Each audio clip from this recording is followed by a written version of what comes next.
John 3:30. He must become greater, I must become less.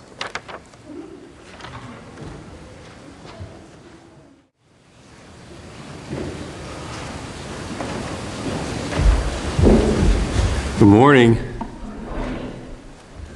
If you can't tell, we're all fired up. Make sure that that's good. So this morning, we're going to try and not keep you here all day and go over the overview of what we did, all the things that we worked on during the week, a couple of highlights, and I've also asked a couple of our first-timers to share some of their stories. So what I'll do is I'll do my best to stick to what happened during the week and kind of walk through with you what happened and let them share some of the stories. I can't help myself. I'll share a few, but we'll go through that. So we had 13 of us travel to Honduras. One guy, hopefully you all remember Isaiah from a few months. They left, well, how long ago did they leave? A year? He's in San Diego, but he joined us from San Diego to join us.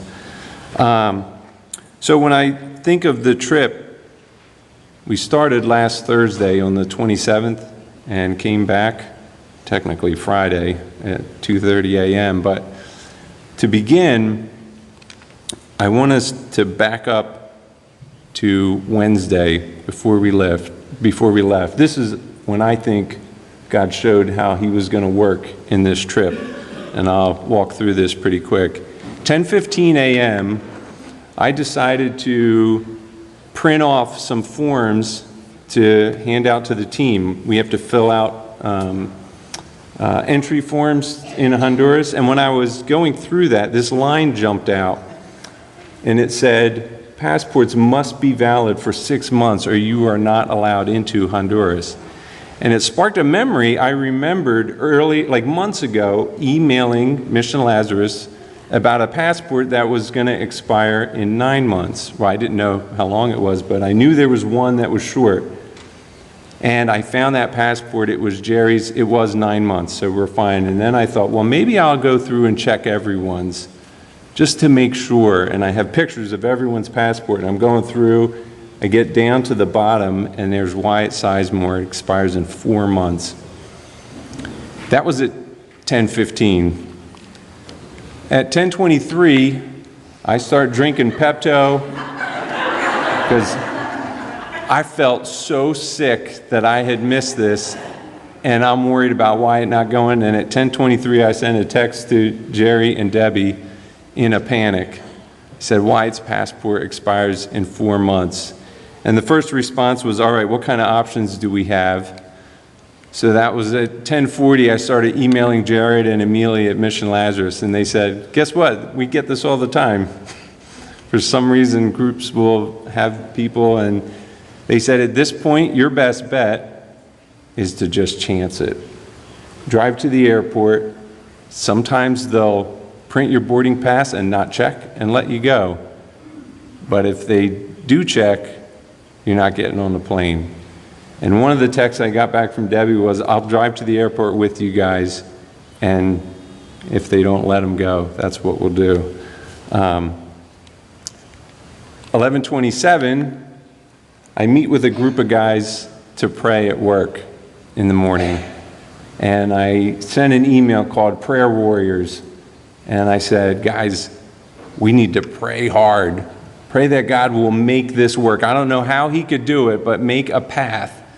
And I also sent a text to Carrie to pray over this. And we were praying hard. At 4:45, I got a text from Jerry with a picture of Wyatt's renewed passport. 6 hours. That does not happen without God working. And it just set the tone, at least for me, that God's in charge and the power of prayer is for real. They can go through more of the details, but that adventure, getting to Philly and getting that all done, for all those things to line up, God made it right. There's no other possible explanation. I want to thank Joshua for the long reading. It is a very short verse, but we used this devotional book on our trip called Less of Me, More of Him.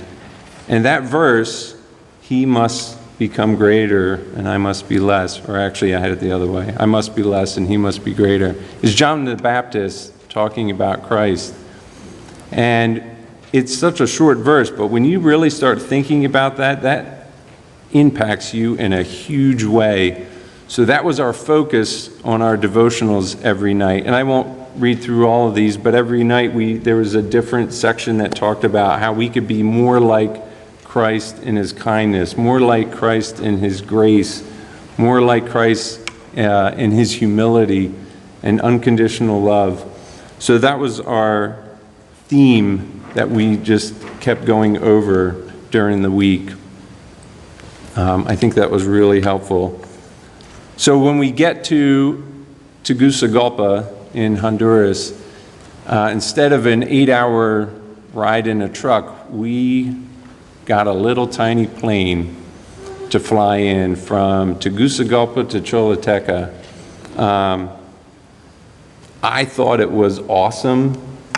Well, Josh thinks it was awesome. There were a few people that were a little nervous. The plane gets tossed around, but you also get an incredible view of the mountains and scenery in Honduras.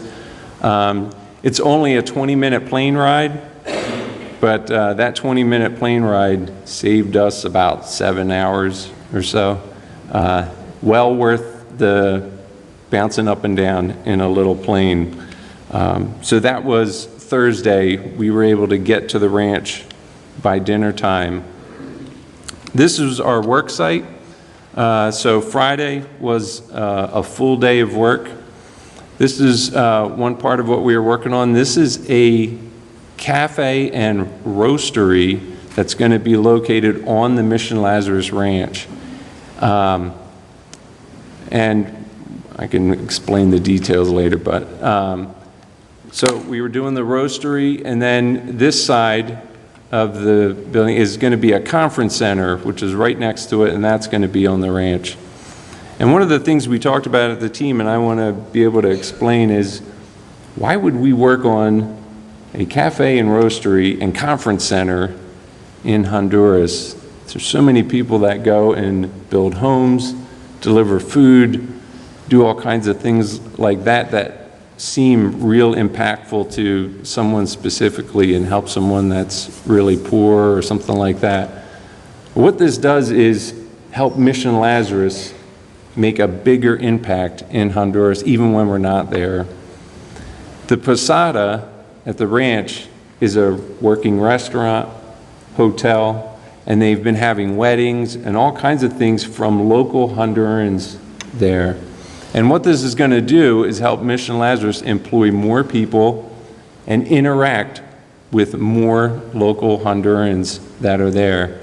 When you have a wedding and you want wedding pictures, you don't want it on dirt on the side of a mountain. You want a nice floor, and that is part of what they're doing in building this conference center where you can have meals and have meetings, all kinds of things like that. Mission Lazarus employs 100 local Hondurans full-time. They're making a difference in Honduras, even when we're not there. So our project was to help equip them with those types of things. These are some of our work pictures during the day. Once we got going, laying block, everyone did a good job. Our team did so well working together. Only a few minor injuries. Saturday was a half day of work in the morning, and then in the afternoon we did a VBS at the Portillo Grande Church.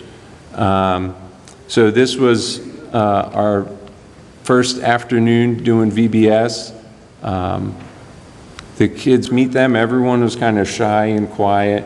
And then once you get crafts going and things, kids start opening up. And then once you start playing soccer, forget it. They're all in. They're your new best friends. But we had a good time with all the kids. I counted 37 kids the first day. I didn't get a count the second one, but it was at that or maybe a little more the second day of VBS. This is us with the kids again. Sunday, for me, this was the highlight of the trip. We got to worship at Portillo Grande. If you don't remember, Portillo Grande is a church we sponsor. We've been sponsoring that church for about a year and a half. And this hit me this morning. In Bible class, we talked about Jesus preaching in a house in Capernaum, and it was so full that people were spilling out, and outside that the friends had to dig through the roof to get in. That was happening here. We could not fit in this church. We were sitting outside. 5 or 6 of us were outside on the sides looking through the windows to see how things were going. And it's the same thing. What was so attractive at that church in Capernaum? It was Christ. It's the same thing here. It's not Joseph, the preacher. It's Christ and that message that people are walking 2, 3, maybe more hours up a mountain on a dirt road to get to church. Think about how hard it is for us sometimes to get to church on time. And we have a car in smooth roads, and someone is walking 3 hours on a dirt road to get there. That means they want to be there. And that worship service, I had a video, but it wasn't going to play right. Those people are worshiping with all their heart. Many of us were moved to tears during worship service, and we couldn't understand most of what they were saying. There was one message that I promised I would pass along from the preacher. He had the whole congregation yelling back, "Fuerte soy in Cristo." What does that mean? Yeah, I'm strong in Christ. And that congregation was going. So every time I saw that preacher, I would say, "Fuerte soy." And he would, "Yeah, in Cristo." Yeah. Make sure, it's not just strong, I'm strong in Christ. So I wanted to make sure I passed that along. But that worship service, for me, that was the mountaintop experience. After church, we had a fellowship meal just like you guys did last Sunday. And this was the kitchen right off to the side, and Ann was kind enough to go help the other ladies that were preparing some empanadas, which were super, super good. So that was great to get to fellowship with them right after church. After church, we got to go to the coffee farm, which is about a 3-minute drive from where that church is. I've been here at least 10 times, and I take the same pictures every time. It looks so amazing that I have to take pictures every time I'm there. So that was the coffee farm on Sunday. That's where they process the coffee. Just a beautiful, beautiful place. Then Monday we get back to work. Monday was also a half day of work in the morning. Afternoon was VBS.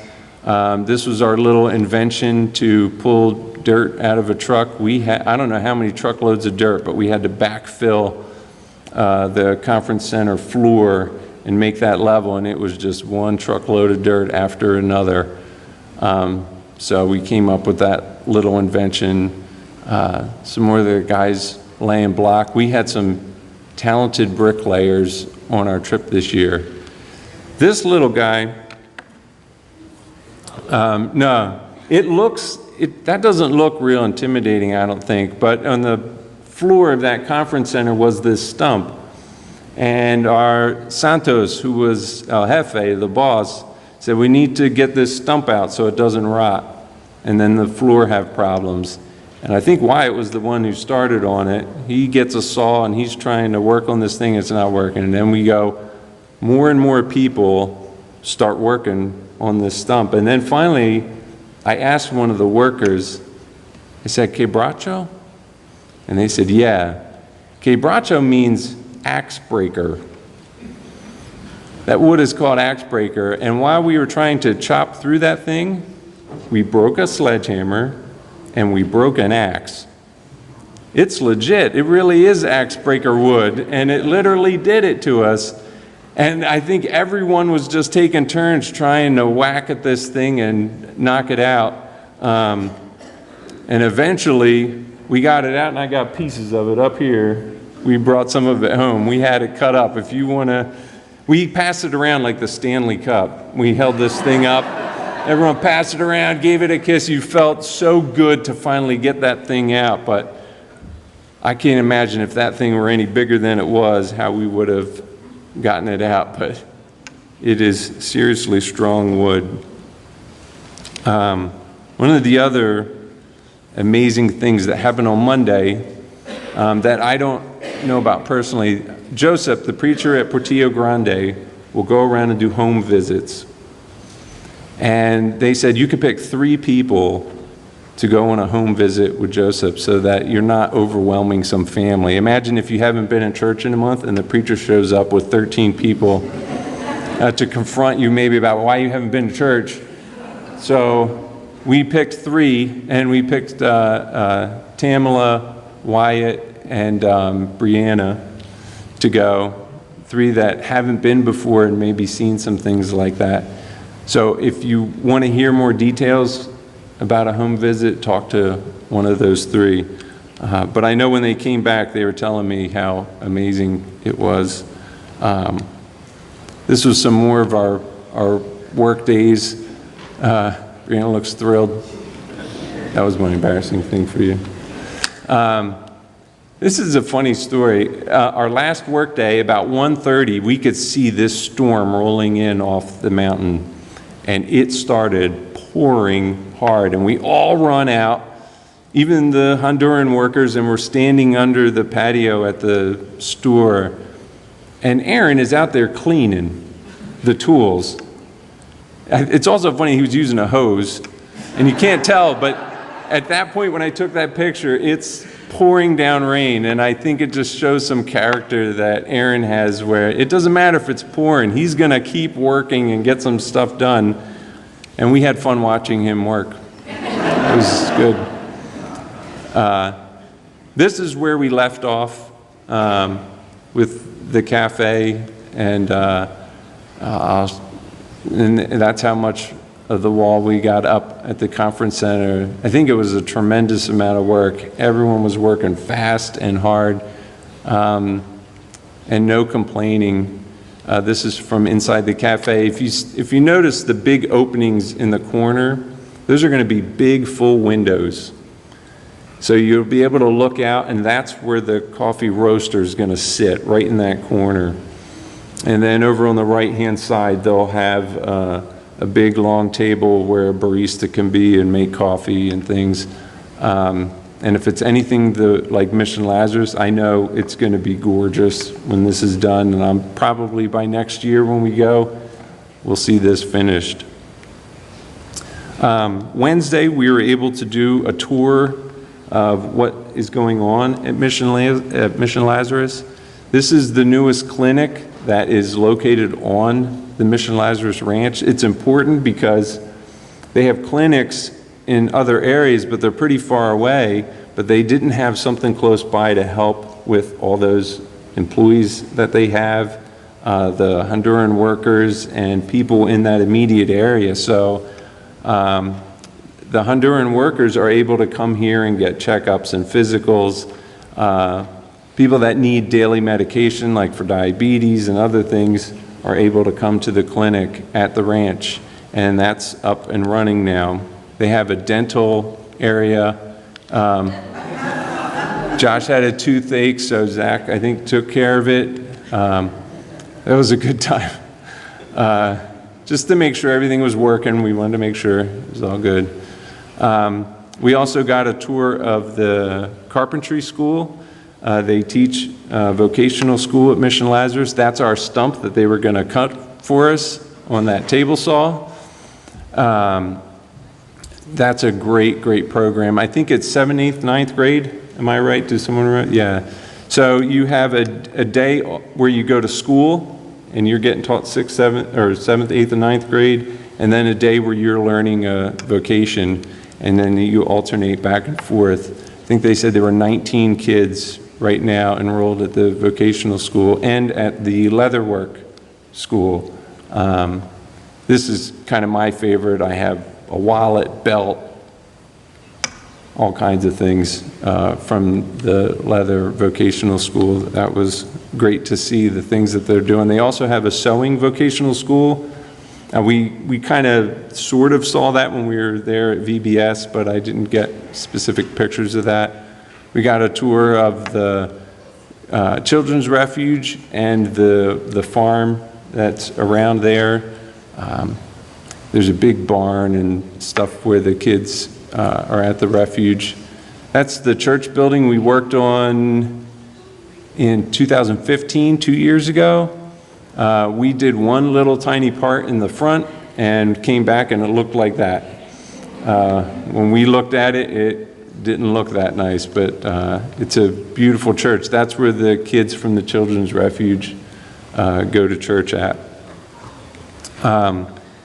In case you weren't aware, Honduras is a gorgeous, beautiful, lush country, and everywhere I went, you're looking out at things like this.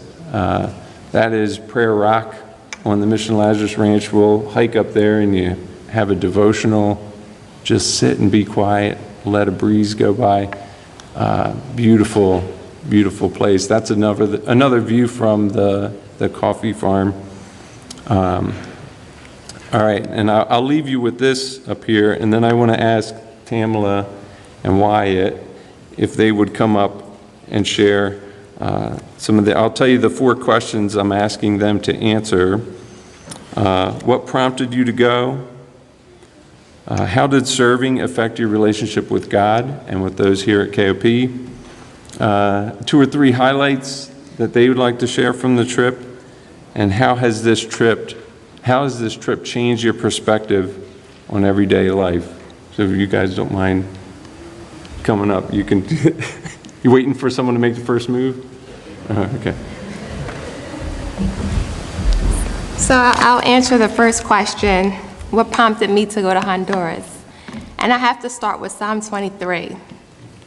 That was my psalm for the year, the one I've been meditating on the most. I'm actually going to recite it right now. The Lord is my shepherd, I lack nothing. He makes me lie down in green pastures. He leads me beside quiet waters. He refreshes my soul. He guides me along the right path for his name's sake. Even though I walk through the darkest valley, I will fear no evil. For you are with me. Your rod and your staff, they comfort me. You prepare a table before me in the presence of my enemies. You anoint my head with oil. My cup overflows. Surely your goodness and love will follow me all the days of my life, and I will dwell in the house of the Lord forever. And I remember just reciting that and just saying, Lord, lead me. That's the part that really stuck out to me. And I felt God just saying to me, I'm about to do a new thing. And of course I'm nervous because when God is about to call you to do a new thing, he's going to call you to do something that's out of your comfort zone. Moses tended to come to my mind, the first Moses and like Gideon. So I'm like praying, I'm like, Lord, lead me, lead me. And he's still assuring me it's going to come to you. And then I saw David, I'm sorry, I'm looking at David and pointed to Jason. I ran into Jason in January, and he had just come back from Honduras, and he was telling me about his trip. And I was just listening, but I felt something, I felt like a nudge, something that was telling me that I want to be a part of that. I didn't just want to hear his story, I wanted to experience it. And just talking to him and listening and just constantly meditating on Psalm 23 and just asking the Lord to lead me, I came to that realization that Honduras is where I wanted to be this summer. All right, so the question that I'm going to be answering a lot before they gave us is how did serving in Honduras affect your relationship with God and also the members of the KOP community? And I think serving in Honduras really affected my relationship with God by seeing not only a different side of Christianity in another country, but being able to relate that to the things we have at home. So like seeing the church service there was a really eye-opening experience, because even though we couldn't understand a word that the guy was saying in his sermon, it was really powerful. Like you could tell like the people there were overjoyed to be there. And you don't think about what they give in to going to church. Like they give probably 8 or 9 hours of their day round trip. to go to church every day, and like we take that for granted here, being able to drive to church, not having to walk 3 hours up a mountain. And it was just a really cool experience to see like these people are willing to do anything just to make it to church. And like, if I don't have that kind of devotion in my life, where am I compared to them? So I think it was a really eye-opening experience to see that. And being there and serving with fellow KOP members was a great experience. Like, we created a pretty good bond. I think all 13 of us have a great week. You know, being out there and working with them, not only in like the mission field, but on the work sites as well, really created a good bond. I think will last for a long time. How Honduras affected my relationship with God. One of my favorite books in the Bible is the book of John. I love reading that one. You actually have to tell me and remind me that there's 65 other books. That's how much I love that one. And I love that one because Jesus is so selfless in there. He's caring for people, and he's loving them, and he's meeting them right where they are. And the story that always stands out to me and why I love that gospel more than the others is because it's the woman at the well. He met her right there in her need. And so when we were going to Honduras, I knew I was going there to meet their needs and not to judge them and to love them. And so how this has affected my relationship with God is taught me to be selfless. We really did live that less of me, more of him this whole week. And I saw that in every single KOP member. On the first day, I was expecting, because I'm such a, very, very type A, need a list, what role I'm going to do. And I expected Jason to come with like assignments, and he didn't. We just prayed, and then you had to go figure out where you were needed. So the whole week we were constantly looking and seeking, where can I serve? Where can I best fit? And so I really learned a lot about selfless love this week, and I hope that and know that it strengthened my relationship with God. I think there's so many highlights of this trip to fit into however long we have. But I think one of the biggest highlights was seeing people with so little love so much. Like seeing these people who really don't have anything, just have pure love for people. It was a really amazing experience. And I think going to that home visit and seeing those people in their own homes and like seeing how people really live there and how much love they have with nothing, it's really amazing to see that. And going to see like the culture there, like we went to San Marcos, like the local town. I think that was a great experience. We got to see how the people live down there. We got to see their towns. And I think overall, just like being able to work and interact with other members of the church was a great highlight for me. I mean, it was nice to go out there and like you see all these people. You don't know them, but like it was great to get to meet them. We met like people from Texas and other congregations, so it's a great experience. That was definitely one of my highlights, going to the house visit. When Jason told me I was going, I was really excited, and to be honest, when I pulled up to the house, I had my camera ready because I was so ready to take pictures with them. And when I walked up there, I noticed that their house was in such poor condition. And when she opened the door, I couldn't even take a picture because it was just so dark and it just looked scary. You couldn't see anything in there. And so we go inside, and we're in this dark room. There's no furniture at all in the front room, and we walk into the kitchen and still no furniture. And it's so dark, so I'm looking around trying to figure out where are the lights, where's the light fixtures? And I see there are none. I thought maybe they were just trying to conserve energy, but they just didn't have electricity. And her house is cold, and I remember just being in there, and I'm just shivering. And she's standing there by her stove. Her name is Sister Mary. And like Jason said, she hadn't been to church in, I guess, some time. And we were there to just pray over her. And what was heartbreaking is that Sister Mary had a son, and the son was about elementary school age. And he comes in from outside, and it's cold. He has no shoes, no socks on his feet, and his feet are dirty. He didn't have a jacket on, and it was just so heartbreaking. And Sister Mary's telling us how she has to walk to church every Sunday. And she leaves out at 8 a.m., and she doesn't get there until 10:15, 10:30. And that's really common in that area. They walk just that far every single Sunday, and it was just so touching. And I was looking, trying to see why it was so cold too. She had like a little teeny stove, and it was on. You know, she was trying to heat up her house, but it was just so cold. And so we go into the front room with Sister Mary, and her husband, I'm guessing, comes in, and he goes into the back room, and he grabs his accordion, and he comes out, and he just plays, and he's just so happy, he's so joyful. And when you see that, even though it was such a devastating place to be in that moment, he played with such joy, and so did the little boy. I don't even think they realized the state that they were truly in. And when I saw that, it just gave me a joy. And it really brought to life when Jesus says, I have come that they may have life to the full. And I saw that completely because they didn't have anything that I have, and they were so filled with the Spirit and so full of Jesus. And it was just so touching. And that was probably one of my greatest highlights. I think going on this trip probably changed how my perspective on everyday life forever. Just going there and like, especially to that house visit and seeing like how people live in other countries and what we take for granted here and the things that like we should be being so thankful for that we're not. And just the ability to be able to come to church and not have to walk 3 hours. Like I know this morning if I woke up and figured out I had to walk 3 hours, I don't know if I'd be here. It's a long walk. But like just seeing the devotion that they have, it's insane. Like I don't think I'll ever be able to look at us as a country and other places of the country the way I did before I went on this trip.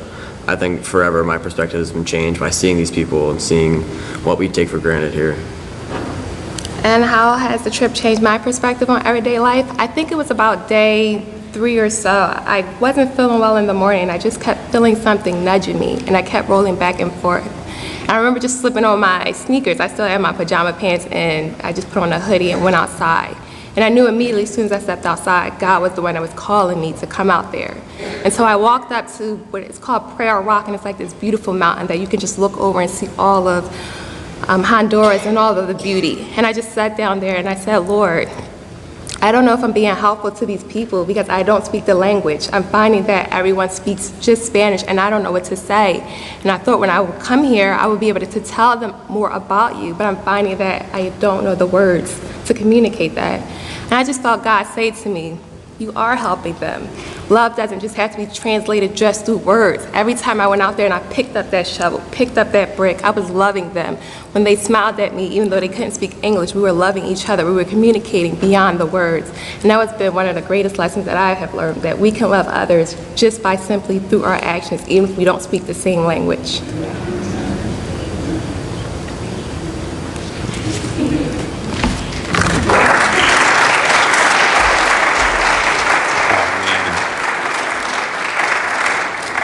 Oh, sorry. That was us leaving. Going back in the little plane. So I won't add much more to this, except there are a few opportunities that you have to help out Mission Lazarus or our groups. We're already going to start planning for next year. When I'm walking away, Amelia, the group coordinator, is like, send me an email, we'll figure out dates. So we're going to start doing that right away. They're also planning a coffee origin trip in January over Martin Luther King Day weekend. It'll be a Thursday to a Tuesday, a 5-day trip. I think it's only going to be open to 9 people, but if you're interested in coffee, yes please, you can go. Stay on the farm. They now have a bed and breakfast up on the farm and work side by side with some of the pickers, figure out how to process coffee and also serve. They want to plan building some latrines for people in need. I think it's that family that you guys did the home visit for that they want to build a latrine for because they don't have a bathroom in there right now. If you're interested in that, let me know and we'll start getting you more details. We're still trying to put together the schedule, but that's what it's going to be like in general. One of the other things we always try and ask Jared, I only got to see him for a little bit, he was in and out. The Children's Refuge has 37 kids in there right now. 8 of them could still use a sponsor. Now Mission Lazarus still pays for it all, but to sponsor a kid, it's $350 a month. It's not run like other orphanages or things like that, and you don't have to do the full $350 if you want to sponsor a kid. You can do a partial and just help Mission Lazarus get there, and then that frees up money for Mission Lazarus to use more in their clinics and vocational schools and all the other projects and things that they're doing. So if you have any interest in helping Missionalizers that way, let me know. Just go to their website. You can check it out. But I hope you guys were encouraged. I encourage all of you to find someone that went. There are so many stories that did not get shared. Find someone that went and go talk to them. I want to offer up a prayer. God, you are so awesome and powerful and loving and kind. And God, I thank you for putting that on full display over the past week. And when we open our eyes all the time, Lord, I pray that we'll learn to rely on you more often, and not just when we're in a bind or need a passport renewed or feel like there's no other way to turn, but we'll turn to you in all things. Lord, I thank you for this congregation and the support that they've given us to travel to a place like Honduras. All the prayers that were offered up on our behalf, and for the financial support, for the emotional support. Lord, I thank you for that. Thank you for all of our families who were behind, that supported us, who were going. Lord, I pray that all of our actions and thoughts that we do are going to honor you, and that if there's a language barrier, we can speak through our actions. Lord, help us not to just do that in Honduras, but to do it at work, at school, at home, and all the places that we go. Lord, help us to think of ourselves less and you more. Lord, I pray that you would take a greater place in all our hearts, and we would let go of our own will and allow your will to take over. Lord, I thank you for your Son and for all he's done for us. Lord, it's because of him that we can approach you in prayer and share and talk to you, ask you for advice and guidance. And Lord, we just thank you for that. It's through him that we offer this prayer. Amen. Thank you.